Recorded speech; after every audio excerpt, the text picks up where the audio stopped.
Parmi eux, un Afghan que nous avons contacté et dont nous tairons le nom pour le protéger. Ancien employé de l'ambassade de France à Kaboul, il allait prendre un vol pour Paris. Vol annulé. Depuis, plus aucune nouvelle des autorités françaises. Devant cet hôpital de la capitale afghane, beaucoup sont toujours sans nouvelles de leurs proches. Un de mes frères était à l'aéroport. Il voulait prendre un vol pour l'étranger. Malheureusement, il a disparu après les 2 explosions consécutives.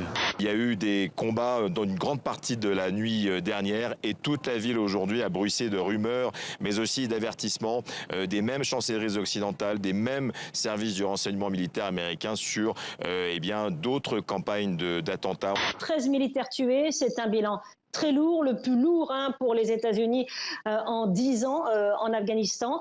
80% du budget de l'État afghan était financé par les Américains. Des relations diplomatiques sont-elles possibles avec le groupe fondamentaliste? Faut-il dialoguer avec les talibans? Les talibans occupent le territoire, ils sont donc le pouvoir de facto.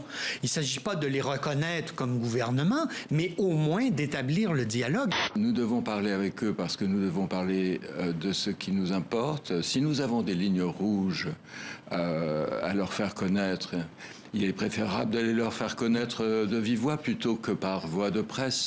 C'est l'image qui choque au Pakistan. Une femme prise à partie par une foule de 400 hommes qui la bousculent, lui arrachent ses vêtements, se livre à des attouchements avant de lui voler argent, téléphone et bijoux. Le tout dans l'impunité la plus totale. Un homme parfait, mais virtuel, pas réel. Son profil est dirigé par une intelligence artificielle appelée Xiaoice, qui répond dans la seconde, de jour comme de nuit. Cette tour, messieurs, c'est Paris. Son rayonnement, sa place dans le monde. Il y avait des gens qui le suivaient, mais il y avait plus de gens qui ne le suivaient pas et qui critiquaient le projet et qui voulaient qu'il s'arrête. Et lui, on voit vraiment, par une force de caractère et une conviction, il va jusqu'au bout. Mais malheureusement, depuis 2001, même l'avion, c'est plus pour moi. Je vais faire des yeux extra doux aux douaniers des USA, cause you know what they say, un arabe, ça peut exploser!